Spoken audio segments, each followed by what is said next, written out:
ఆకాశవాణి పూర్వ ప్రధాని పివి నరసింహారావు గారి శతజయంతి సంవత్సరాన్ని పురస్కరించుకుని బహుముఖ ప్రజ్ఞాశాలి పివి నరసింహారావు ధారావాహిక సంచిక కార్యక్రమం 30వ భాగం వింటారు. నిర్వహణ శ్రీ ఎన్ విష్ణువర్ధన్ రెడ్డి. సహకారం కుమారి హారిక. పర్యవేక్షణ డాక్టర్ నాగసూరి వేణుగోపాల్. ఈ వారం సంచికా సంపాదకీయం మానవాళి శ్రేయస్సుకు విద్య. రాసినవారు శ్రీ సిఎస్ రాంబాబు. చదివినవారు శ్రీ ఏ బాలకృష్ణ. ఈ వారం విశ్లేషకులు విశ్రాంత అర్థశాస్త్ర ఉపన్యాసకులు డాక్టర్ కర్నాటి లింగయ్య. ఈ వారం శ్రోత శ్రీ నరువ సురేష్ రెడ్డి కర్నూలు మరియు శ్రీమతి మంజులా సూర్య హైదరాబాద్. వినండి. బహుముఖ ప్రజ్ఞాశాలి పివి నరసింహారావు ధారావాహిక సంచికా కార్యక్రమం.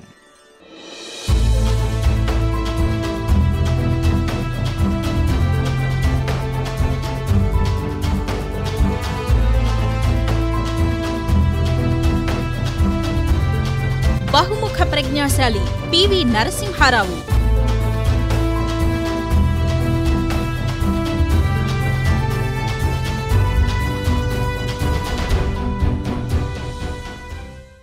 శ్రోతలకు నమస్కారం. ఇది బహుముఖ ప్రజ్ఞాశాలి పివి నరసింహారావు ధారావాహిక కార్యక్రమం 30వ సంచిక. ఏఐఆర్ హైదరాబాద్ యూట్యూబ్ ఛానల్లో ఇదే సమయానికి మీరు ఈ కార్యక్రమం ప్రీమియర్ను వీక్షించవచ్చు. మా ఛానల్లో పూర్వ సంచికలన్నీ మీకు ఉచితంగానే లభ్యమవుతున్నాయి. తప్పక వినండి, మీ ఆప్తులకు పంచండి. ఇక ఈ వారం సంచికా సంపాదకీయం.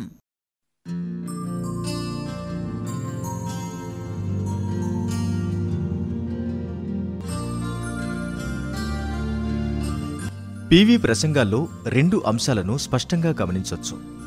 గతానికి భవిష్యత్తుకు వారధిగా వర్తమానాన్ని వారు మలచిన తీరు ఒకటైతే, దేశ ప్రగతిని వ్యక్తి ఉన్నతిని వారు అనుసంధానించే అంశం మరొకటి. అందుకే వారి ప్రసంగాలన్నీ వ్యక్తిత్వ వికాసానికి, సంఘ చైతన్యానికి దారితీసేవే.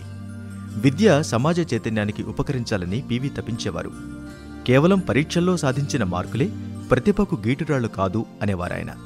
ఆ విధంగా అలనాటి గురుకుల వ్యవస్థ మార్కుల కొలమానం కాక తన ప్రత్యేకతను చాటుకుంది అనేవారు. అభివృద్ధి మలుపు మనిషి జీవితాన్ని ఎటువైపు తిప్పింది అని ప్రశ్నిస్తారొక చోట. మరింత లోతుగా వెళితే సాంకేతిక ఆర్థిక రంగాల్లో విస్తరించిన మార్పులు కుటుంబ వ్యవస్థలోని బంధాలు, అనుబంధాల్ని బీటలు వారుస్తున్నాయని ఆయన ఆ రోజుల్లోనే ఆందోళన వ్యక్తం చేశారని మనం గమనించవచ్చు. నిజమే కదా? వ్యక్తి ఏకాకిగా మారిపోతున్నాడని సామాజిక పరిశోధకులు చెబుతున్నమాట. ఆధునిక విద్యపై వారి అభిప్రాయం ఎంత విలక్షణమైందో చూడండి. వ్యక్తికి, వ్యవస్థకి మధ్య పెరుగుతున్న అగాధాన్ని పూడ్చే వారధిలా ఆధునిక విద్య తోడ్పడాలి అంటారు పివి. విద్యా విధానం ఎప్పుడూ వ్యక్తి అభ్యున్నతికి దోహదపడితే సరిపోదు. అది సమాజాభివృద్ధిలో ఆ వ్యక్తి పోషించాల్సిన పాత్రను గురించి కూడా వివరించాలనేది వారి నిశ్చిత అభిప్రాయం. వ్యక్తి, సమాజం వేరువేరు కావు, పరస్పర అనుబంధం కలిగుండాలనేది కూడా వారి ఆకాంక్ష. నవీన విద్యా విధానంలో ఈ భావనలు ఇమిడి ఉండాలని కూడా వారు భావించేవారు. వ్యక్తి, సమాజము రెండూ అత్యున్నత స్థాయికి చేరినప్పుడే విద్యా విధానానికి సాఫల్యత సిద్ధిస్తుంది అనేది వారి దృఢ నమ్మకం. మరో విషయం కూడా ఇక్కడ గుర్తుంచుకోవాలి. వ్యక్తికి, సమాజానికి మధ్య ఎంత దూరం ఏర్పడితే అది విజ్ఞాన సాంకేతిక రంగాల అభివృద్ధికి, సామాజిక బాధ్యతలకు మధ్య అంత అగాధానికి దారితీస్తుంది అనేది వారి భావన. విద్యాబోధనలో మానవీయ దృక్పథం ప్రధానమైంది అని కూడా వారు విశ్వసించేవారు. దానివల్ల వ్యక్తి వికాసంతో పాటు సమాజ వికాసానికి పునాదులు ఏర్పడతాయి అంటారు పివి. ఇటీవలి కాలంలో సాంకేతిక రంగం విస్తరిస్తోంది. తద్వారా సాధిస్తున్న ప్రగతి విపరీత పోకడలు పోతూ వ్యక్తి ఉనికిని కోల్పోయే ప్రమాదం పొంచి ఉంది. మానవత్వ విలువల పరిరక్షణ, సర్వమానవ సమానత్వం, విలువల శాశ్వత పరిరక్షణ మన భారతీయ సంస్కృతి జీవలక్షణాలు. ఇతర దేశాల వారు మన భారతీయ సంస్కృతిలోని మంచిని గమనించి దాన్నుంచి లబ్ధి పొందాలని ఆశిస్తుంటే మనమేమో విరుద్ధంగా ప్రవర్తిస్తున్నాం. మన ఆచార వ్యవహారాల్ని మన విద్యార్థులు ఆచరించి చూపాలి. గతం నుంచి నేర్చుకునే పాఠాల వల్ల మనం ఉజ్వల భవిష్యత్ వైపు మరింతగా పయనిస్తాం అనేవారాయన. అందుకు గతానికి, వర్తమానానికి అనుసంధానమై మన విద్యా వ్యవస్థ సకల మానవాళి శ్రేయస్సుకు పాటుపడాలని స్వప్నించిన దార్శనికుడు పివి.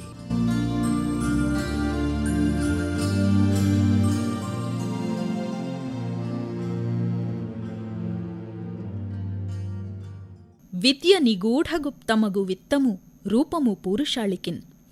విద్ అంటే తెలుసుకొనుట, విద్య అంటే జ్ఞానం, శాస్త్రం, పాండిత్యం అనే అర్థాలున్నాయి. విజ్ఞానం, ధర్మాధర్మాలు, అర్థానర్థాలు, నయానయాలు అంటూ చదువు ఎన్నో రకాలు. విద్య బాల్యావస్థ నుండే అందరికీ అందుబాటులోకి రావాలన్నది పివి స్వప్నం, సంకల్పం. 1991 నాటి నూతన జాతీయ విద్యా విధానం గూర్చి వారేమంటున్నారో వినండి. ఇప్పుడు విద్యా విధానం వినూత్న రూపం సంతరించుకుంటున్నది. నూతన జాతీయ విద్యా విధానం దీనికి భూమికగా ఉంది. విద్యా వ్యవస్థ సర్వసమగ్రంగా నిర్వహించవలసిన పాత్రను నిర్వచించడమే కాకుండా ఈ జాతీయ విద్యా విధానం విద్యార్థుల సంపూర్ణ వ్యక్తిత్వ వికాసానికి మార్గదర్శక సూత్రాలు నిర్దేశించింది. వాటిని ఒక్కసారి గుర్తు చేసుకోవడం సముచితమని భావిస్తున్నాను. ఈ నూతన విద్యా విధానంలో శాస్త్ర సాంకేతిక వృత్తి విద్యలకు, సార్వత్రిక వయోజన విద్యలకు, బాలికల విద్యకు, సాంస్కృతిక వికాసానికి దోహదం చేసే విద్యకు ప్రత్యేక ప్రాధాన్యం ఉంటుంది. ఈ విధానం విద్యారంగంలో సమతను కాంక్షిస్తుంది. జాతీయ సమగ్రతను ఇది రక్షిస్తుంది. ఉమ్మడి పాఠ్య ప్రణాళిక ఈ విధానంలోని ఒక ప్రత్యేకత. ఈ జాతీయ విద్యా విధానం విద్యారంగంలో నూతన స్ఫూర్తిని పెంపొందించగలదని ఆశిస్తున్నాను. ఈ సందర్భంలో ఆంధ్రప్రదేశ్ పురోగామిగా ఉండడం ప్రశంసనీయం. కేంద్రం ఇందిరాగాంధీ జాతీయ సార్వత్రిక విశ్వవిద్యాలయాన్ని స్థాపించక ముందే దేశంలో ప్రప్రథమంగా ఈ రాష్ట్రం ఆంధ్రప్రదేశ్ సార్వత్రిక విశ్వవిద్యాలయాన్ని స్థాపించి ఈ దిశలో మార్గదర్శకమైంది.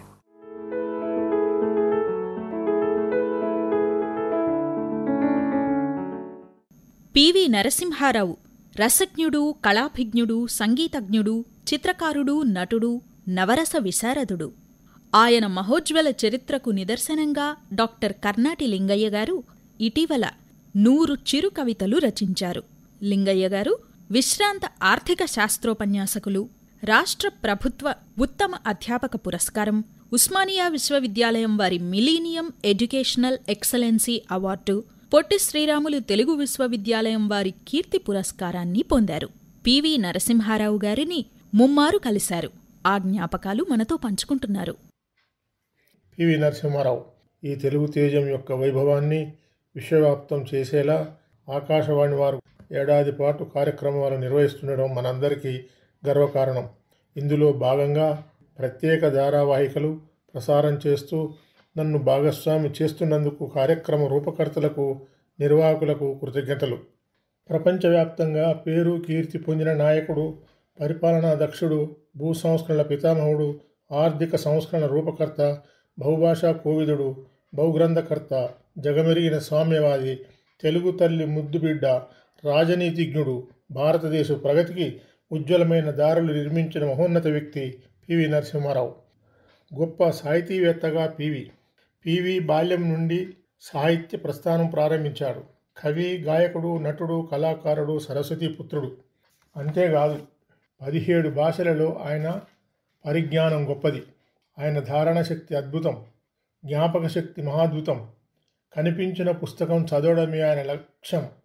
పివి గారు పల్లా దుర్గయ్య, దాశరథి, బిరుదరామరాజు, కాళోజీ, వానమామలై వరదాచార్యులు, ఒట్టికోట ఆళ్వార్ స్వామి, డి రామలింగం మొదలగు వారితో రోజువారి సాహిత్య గోష్ఠులలో పాల్గొనేవారు. కథా రచయితగా పివి రచించిన కథ గొల్ల రామవ్వ కథ చాలు ఆయన మహాకథకుడుగా, సృజనాత్మక రచయితగా గుర్తింపు, గౌరవం పొందడం. ఈ కథలో అనేక గుణగణాలు ఇమిడి ఉండటం విశేషం. ఈ కథ రతనాల పీఠిక, రవ్వల రాశిక. ఈ కథలో నాటి తెలంగాణ విషాద గాథ, రక్తసిక్త చరిత్ర, మానవత్వపు మణిదీపాలున్న కథ రచయిత పివి ప్రదర్శించిన పాత్రీకరణ ప్రతిభ, ఔచిత్యం, చాతుర్యం పుష్కలంగా ఉన్నాయి. అనువాద నాయకుడిగా పివి గారికి విశ్వనాథ సత్యనారాయణపై అపారమైన గౌరవం ఉండేది. వారి రచనలను తప్పకుండా చదివేవారు. అందులో 1000 పడగలు నవలను సహస్రపణి పేర హిందీలోకి అనువదించారు. ఈయన అనువాద ప్రతిభ విశ్వనాథ గారికి అమదానందం అయింది. ఈ రచనకు పివి కేంద్ర సాహిత్య అకాడమీ అవార్డును పొందాడు.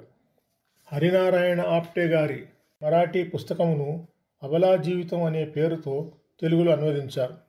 పివి గారి సాహిత్య రాజకీయ అనుభవాలను రంగరించి ఆంగ్లంలో వ్రాసిన ది ఇన్సైడర్ అనే నవలకు విశేష ప్రాచుర్యం లభించింది. ఈ గ్రంథమును లోపలి మనిషి పేరుతో తెలుగులో కూడా అనువదించడం జరిగింది. పివి తన ఆత్మకథ ఇన్సైడర్లో తన జీవితంలోని ఆటుపోట్లను సున్నితంగా అన్యాపదేశంగా ప్రస్తావించారు. పివి ఆంగ్లంలో రాసిన పెద్ద కథ బ్లూ సిల్క్ సారీ, తెలుగులో నీలి సిల్క్ చీర. అందులో ఇతివృత్తం సామాజిక జీవనం ప్రతిబింబించింది. అంతేకాదు వివిధ భాషల్లో వెలువడిన దేశభక్తి గేయాలను ప్రక్కనే వాటి అనువాదాలను ప్రచురించారు. రవీంద్రుని జనగణమన గీతాన్ని దాని హిందీ అనువాదం చేసి ప్రచురించారు. దేవులపల్లి కృష్ణశాస్త్రి వ్రాసిన జయ జయ ప్రియ భారత జనయిత్రి గీతాన్ని దాని హిందీ అనువాదాన్ని ప్రచురించారు. మహమ్మద్ ఇక్బాల్ హిందుస్థాన్ హమారా గేయాన్ని ఇంగ్లీష్ అనువాదాన్ని ప్రచురించారు. డాక్టర్ శ్రీనారాయణ రెడ్డి రచించిన సుముహూర్తం తెలుగు కవితను హిందీ అనువాదంలోకి ప్రచురించారు. పత్రికా సంపాదకుడుగా పివి తెలంగాణ సమాజం అత్యంత క్లిష్ట పరిస్థితుల్లో ఉన్నప్పుడు పివి మరియు పాములపర్తి సదాశివరావు ఓరుగల్లు పట్టణం నుంచి కాకతీయ సామాజిక రాజకీయ వారపత్రికకు సంపాదకత్వం వహించి ప్రచురించడం ఒక ఛాలెంజ్. కాకతీయ పత్రికలో ఒక గాంధీవంగా కలం పట్టిన వారపత్రికగా నడిపిన పివి సదాశివరావు జయ విజయులు. ఉమ్మడి ఆంధ్రప్రదేశ్ రాష్ట్ర ముఖ్యమంత్రిగా పివి ఆంధ్రప్రదేశ్ రాష్ట్రంలో ముఖ్యమంత్రిగా భూ సంస్కరణల ప్రక్రియను శాసనసభలో ప్రవేశపెట్టి చట్టం చేశాడు. ఇది రాష్ట్రంలో విప్లవాత్మకమైన చర్య. పివి తీసుకువచ్చిన ఆర్డినెన్స్ ద్వారా ఒక రైతు మెట్టభూములైతే 30 నుంచి 54 ఎకరాల వరకు, మాగాణి భూములైతే 12 నుంచి 27 ఎకరాలు మాత్రమే ఉండాలని చట్టమును అమల్లోకి తెచ్చిన గనుడు. అదే సమయంలో ముల్కీ నిబంధనలను సుప్రీంకోర్టు ఇచ్చిన తీర్పును పివి సమర్థించారు. కేంద్ర మంత్రిగా పివి 1981లో కేంద్ర ప్రభుత్వంలో విదేశాంగ శాఖ మంత్రులుగా నియమితులై అలేనోద్యమాన్ని శక్తివంతంగా రూపొందించి అంతర్జాతీయ వేదికలపై భారతీయ శాంతి సందేశాన్ని అందించడంతో పాటు అంతర్జాతీయ సమస్యలను పరిష్కరించడంలో కృతకృత్యులయ్యారు. రాజీవ్ గాంధీ మంత్రివర్గంలో మానవ వనరుల శాఖ, హోంశాఖకు మంత్రిగా బాధ్యతలు చేపట్టినారు. మానవ వనరుల శాఖను నూతనంగా ప్రవేశపెట్టి సమర్థవంతంగా నిర్వహించి ఉన్నత శిఖరాలకు తీసుకెళ్లారు. ఈ శాఖ ద్వారా కొత్త విద్యా సంస్కరణలను ప్రదర్శించి అమలు చేశారు. ప్రధానిగా పివి భారతదేశ ప్రధానమంత్రిగా ప్రమాణ స్వీకారం చేసే సమయానికి దేశ ఆర్థిక వ్యవస్థ అత్యంత దమనీయ పరిస్థితిలో ఉంది. అప్పుడు ఆయన సంకల్పించిన ఆర్థిక సంస్కరణలను, సరళీకరణ విధానాన్ని సంపూర్ణంగా సమర్థవంతంగా అమలు చేయడం వలన Indian bankers and commerce, industries, stock ఎక్స్చేంజ్ల రూపురేఖలు మార్చి ఆర్థిక స్థితి దశను మార్చారు. ఆర్థిక అభివృద్ధి ప్రయాణం ఒక్కసారిగా వేగం పుంజుకుంది. సర్దార్ వల్లభాయ్ పటేల్ భారతదేశానికి రాజకీయ స్థిరత్వాన్ని సాధిస్తే పివి ప్రధానమంత్రిగా ఆర్థిక సంస్కరణల ద్వారా ఆర్థిక స్థిరత్వాన్ని సాధించారు. అంతేకాదు ఇతర దేశాల వాణిజ్యంలో ఎగుమతులను దిగుమతులను సులభతరం చేశారు. పివి నరసింహారావు గారితో నాకున్న అనుబంధం. ఆయన ఆంధ్రప్రదేశ్ రాష్ట్ర ముఖ్యమంత్రిగా ఉన్నప్పుడు ముఖ్యమైన భూ సంస్కరణల చట్టం తీసుకొచ్చిన సందర్భంలో నేను ఒక ఆర్థికవేత్తగా నాతో పాటు నా సహ అధ్యాపకులను కలిసి సచివాలయానికి వెళ్ళి పివి గారిని దర్శించినాము. పేదరిక నిర్మూలనకు మీరు చేపట్టిన భూ సంస్కరణల చట్టం సమర్థిస్తున్నామని విన్నవించి అభినందనలు తెలిపాము.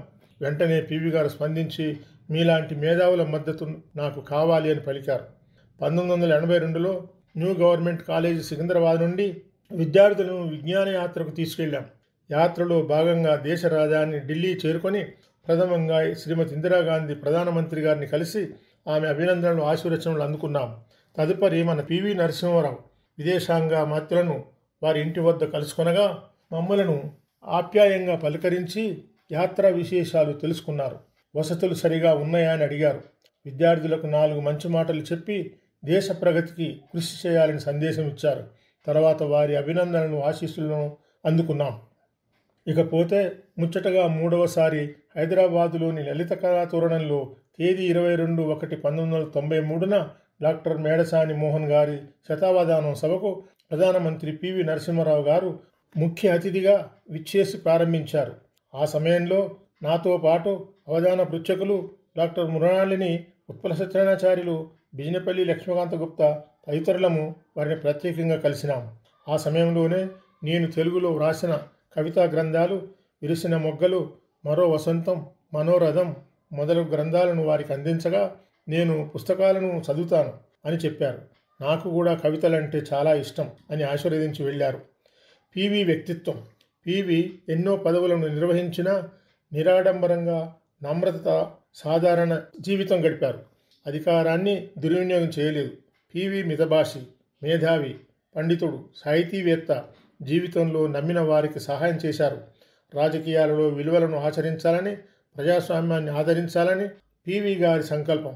సరైన సమయం, అనుకూల పరిస్థితుల కోసం నిరీక్షించే సహనమే పివి రాజకీయ విజయాలకు సోపానాలు. అందుకే వారిపై నాకున్న అభిమానంతో పివి శతజయంతి ఉత్సవాలను పురస్కరించుకొని నవభారత నిర్మాత పివి దేశానికే టీవీ అను చిరుకావ్యంను రచించి ప్రచురించాను. అందులోని కొన్ని కవితలు వినిపిస్తాను. పంచకట్టు సంస్కృతికి ప్రాణం పోసి మనసులోని భావాలను ఆచరించి తెలుగువారిలో వెలుగులు నింపాడు. గాంధీజీ అడుగుజాడల్లో నడిచి నిజాముకు వ్యతిరేక పోరాటంలో నిలిచి తెలంగాణకు విముక్తి కలిగించాడు. ఇదియే కర్ణాటి మాట మేటి బాట. రాజకీయాలలో విలువలను ఆచరించాలని, ప్రజాస్వామ్యానికి పట్టం కట్టాలని ప్రధానిగా ప్రతిపక్ష సభ్యులను గౌరవించాడు. నవోదయ విద్యాలయాలు నెలకొల్పి విద్యారంగంలో మార్పులు తెచ్చి గొప్ప విద్యావేత్తగా పేరు గడించాడు. ఇదే కర్ణాటి మాట మేటి బాట. దేశహితాన్ని కోరిన మహనీయుడు, ఆర్థిక వ్యవస్థను ప్రక్షాళన చేసిన ఘనుడు, తెలంగాణ బిడ్డగా గర్వించదగినవాడు. లాతూరు భూకంప ఘటన సందర్భంలో పివి ప్రధానిగా స్వయంగా చొరవ చూపి వేలాది మంది ప్రాణాలను కాపాడినాడు. ఇదే కర్ణాటి మాట మేటి బాట. పోతన పంచసతి ఉత్సవాలు నిర్వహించి మహోత్సవాలను మధుర స్మృతిగా నిలిపినాడు. పివి అనర్గళ ఉపన్యాసంతో అలరించినాడు. అమెరికా అధ్యక్షుడు బిల్ క్లింటన్తో సమావేశమై అమెరికా సెనేటర్లతో లాబియింగ్ చేసి భారత వ్యాపారస్తులకు మార్గం సుగమము చేశాడు. ఇదే కర్ణాటి మాట మేటి బాట. సార్క్ ట్రేడింగ్ పేరిట సస్టా ఏర్పరిచి సస్టా సంప్రదింపులు విజయవంతం చేసి వాటి అమలుకు కీలక పాత్ర పోషించాడు. విశ్వమంతా నరసింహనాదం వినాలని శత జయంతి ఉత్సవాలు ప్రారంభించి జ్ఞానభూమి ఏర్పాటు చేశారు. ఇదే కర్ణాటి మాట మేటి బాట. పివి నరసింహారావు గారి శత జయంతి ఉత్సవాల సందర్భంగా వారిని, వారి సేవలను స్మరించుకోవడం మన కర్తవ్యం.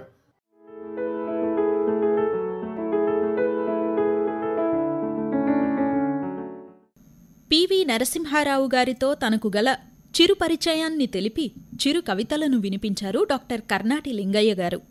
ఇప్పుడు కొంతమంది శ్రోతల అభిప్రాయాలు తెలుసుకుందాం.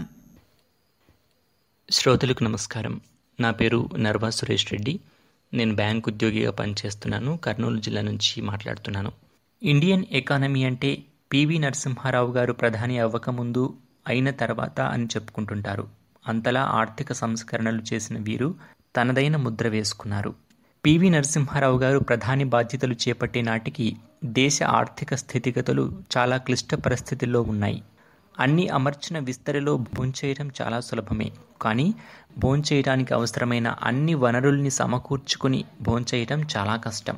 అలాంటి పరిస్థితులే నాడు పివి నరసింహారావు గారు ఎదుర్కొన్నారు. దేశ క్లిష్ట పరిస్థితులకు తోడు వారు నడపాల్సిన ప్రభుత్వం సంకీర్ణ ప్రభుత్వం. ఇది కూడా ఒక పెద్ద సవాలు. ఏ నిర్ణయం తీసుకోవాలన్నా అందరినీ ఒప్పించాలి, అడ్డుకోవటాన్ని ఎదుర్కోవాలి. తీసుకున్న నిర్ణయం సరైనది అయినప్పటికీ దాన్ని అమలుపరచడానికి ఎదుర్కొన్న సవాళ్లు వారి మొక్కవోని దీక్షకు ఆనవాళ్లు. ఎలాంటి క్లిష్ట పరిస్థితినైనా ధైర్యంగా ఎలా ఎదుర్కోవాలి, సమస్యలను ఎలా పరిష్కరించాలి, మనోధైర్యం, వ్యూహచతురత, సాహసం, సాధించాలన్న పట్టుదల, ఇవన్నీ వారి నుంచి ప్రతి ఒక్కరూ నేర్చుకోవాల్సిన అత్యద్భుత లక్షణాలు. 1991లో రావు గారు భారతదేశానికి ప్రధాని అయ్యారు. అప్పటికీ దేశ ఆర్థిక వ్యవస్థ అల్లకల్లోలంగా ఉండింది. చమురు ధరలు బాగా పెరగటం వల్ల ద్రవ్యోల్బణం బాగా పెరిగిపోయింది. విదేశాల నుండి తీసుకున్న అప్పు పెరిగిపోయింది. కనీసం వడ్డీ కూడా కట్టలేని పరిస్థితిలో దేశం ఉంది. ఎగుమతుల కంటే దిగుమతులు ఎక్కువయ్యాయి. ఈ సమస్యలన్నింటినీ నరసింహారావు గారు సమర్థవంతంగా ఎదుర్కొన్నారు. వీటిని ఎదుర్కోవడానికి వారు చేసిన ఆర్థిక సంస్కరణలు ఏంటంటే అప్పులని తిరిగి కట్టడం, ప్రైవేటైజేషన్. చాలా ప్రభుత్వ సంస్థల్ని ప్రైవేటీకరణ చేశారు. దానివల్ల ప్రభుత్వానికి కొంత డబ్బు వచ్చింది. విదేశీ పెట్టుబడులను ఆకర్షించేలా చర్యలు తీసుకున్నారు. 1991కి ముందు భారత సంస్థల్లో విదేశీ సంస్థలు పెట్టుబడి పెట్టకూడదు, కానీ ఆ నిబంధనని రావు గారు తీసేశారు. భారత సంస్థల్లో విదేశీయులు కూడా కొంతవరకు పెట్టుబడి పెట్టడానికి అవకాశం ఇచ్చారు. దానివల్ల ప్రభుత్వానికి కొంత విదేశీ పెట్టుబడులు వచ్చాయి. ఇంపోర్ట్ డ్యూటీస్ని తగ్గించారు.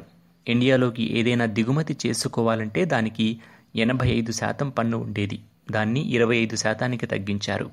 ఇంకా మరొక సంస్కరణ ప్రపంచీకరణ.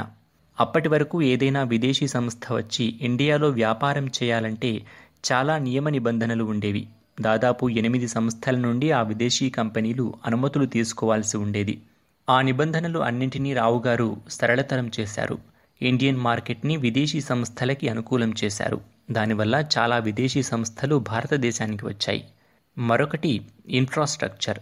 దేశం బాగా అభివృద్ధి చెందాలంటే ఇన్ఫ్రాస్ట్రక్చర్ అనేది చాలా ముఖ్యమని గమనించిన ఆయన దానికోసం చాలా నిధుల్ని రోడ్ల నిర్మాణాలు, రైలు నిర్మాణాలు, పోర్టు నిర్మాణాల మీద పెట్టుబడి పెట్టారు.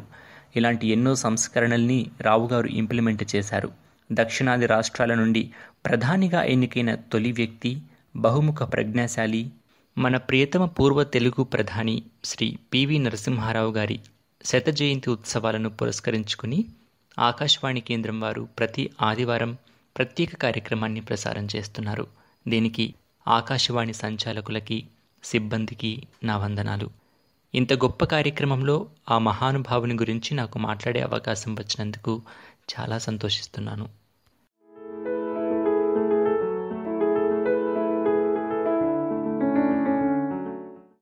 నా పేరు మంజులా సూర్య. హైదరాబాద్ పాతనగర కవుల వేదిక నుండి. నా వృత్తి అధ్యాపకం, ప్రవృత్తి రచించడం. పలు కవి సమ్మేళనాల్లో, రేడియోలో నా గళాన్ని వినిపించగలగడం ఒక అపూర్వ అనుభవం. నేడు పివి గారి గురించి చెప్పే అవకాశం రావడం అనేది అందిన ద్రాక్ష పండుతో సమానం. పివి నరసింహారావు. ఆ పేరు ఒక అసాధారణ ప్రజ్ఞకు, రాజనీతిజ్ఞతకు చిరునామా. జూలు లేని సింహం లాంటివారు. ఆయన గురించి చెప్పాలంటే పదాలకు కొరతే. చరిత్రలో తనకంటూ స్థానాన్ని సుస్థిరం చేసుకోవడమే కాకుండా తన పరిపాలనలో ఎన్నో సంస్కరణల ద్వారా సరికొత్త విధానాలకు తెరతీసి సంస్కరణల పితామహుడు అనిపించుకున్న అపర మేధావి. అలాంటి మహామనిషిని గురించి వర్ణించతరమా, అది నా తరమా అనే మీమాంస ఉన్నప్పటికీ ఆ సమున్నత వ్యక్తిని, శక్తిని నా కవితా సంపుటిలో కూడా పొందుపరుచుకోవడం నాకు భగవంతుడిచ్చిన వరంగా భావిస్తున్నాను. మరి మేరు పర్వతం లాంటి ఆయన టీవీ ఈరోజు నా ఈ కవితా రూపంగా. కవితా శీర్షిక మన టీవీ. వేషభూషణం అతి సామాన్యం, ఆలోచనలు ఆచరణలు అనన్య సామాన్యం. ఆర్భాటము రాదు, ఆడంబరము లేదు, ఎదిగిన కొద్దీ ఒదిగే జ్ఞాని విజ్ఞాని. తెలుగు ప్రజల వెలుగుల గని, భారతావని టీవీ మన పీవి. గర్జించని సింహం ఈ నారసింహం, కుగ్రామం నుండి కురుక్షేత్రం వరకు అంచెలంచెలుగా ఎదిగిన దక్షిణాద్యుడు. పట్టాలు తప్పిన ప్రభుత్వాన్ని గట్టెక్కించిన రాజకీయ ధురంధరుడు. కుదేలైన ఆర్థికాన్ని సమర్థవంతంగా మార్చిన అసామాన్య మేధావి. మైనంలా కరిగిపోతుందన్న మైనారిటీ ప్రభుత్వం పస తెలిపేలా చేసిన అపర చాణుక్యుడు. బహుభాషలు నాలుకపై నాట్యమాడుతున్న మౌనాన్ని ఆశ్రయించిన సిద్ధయోగి. కళాన్ని కాలంతో సమానంగా పరుగులు పెట్టించగల సరస్వతీ మానసపుత్రుడు. తను నాటిన విత్తు ఎన్నో విపత్తుల నుండి బయటపడేసే అమూల్యమైన సొత్తు. డోలాయమానమైన పరిశ్రమలకు అదే పెద్ద దిక్కు. భారతరత్నకు నోచుకోకుంటేమి, ఈ రత్నము వేసిన బాట ఎందరో ఉజ్వల భవిష్యత్తుకు రాచబాటయై రత్న ఖచిత ఆభరణంలా భారత మాతకు కంఠహారమై జిలుగు వెలుగులను విరజిమ్ముతూనే ఉంది. ఆ కీర్తి ఎందరికో స్ఫూర్తినిస్తూనే ఉంది. పివి శత జయంతి ఉత్సవాల సందర్భంగా ఇదే నా కవితాంజలి. మంజులా సూర్య, పాత నగర కవుల వేదిక నుండి.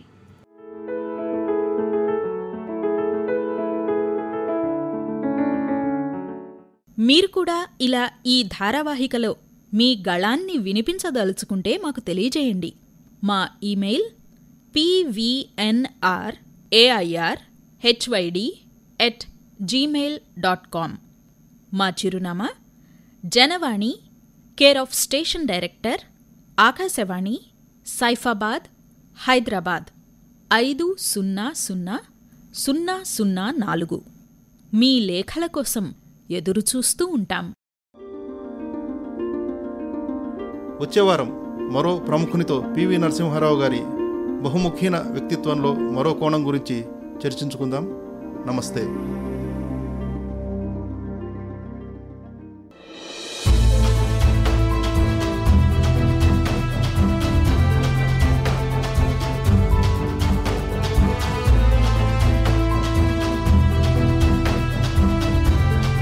బహుముఖ ప్రజ్ఞాశాలి పివి నరసింహారావు.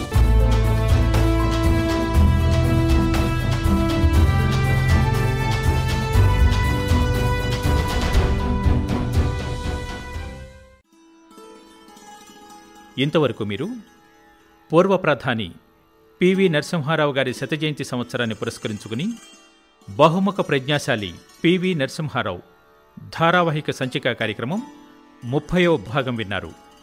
ఈ వారం సంచికా సంపాదకీయం మానవాళి శ్రేయస్సుకు విద్య, రాసినవారు శ్రీ సిఎస్ రాంబాబు, చదివినవారు శ్రీ ఏ బాలకృష్ణ.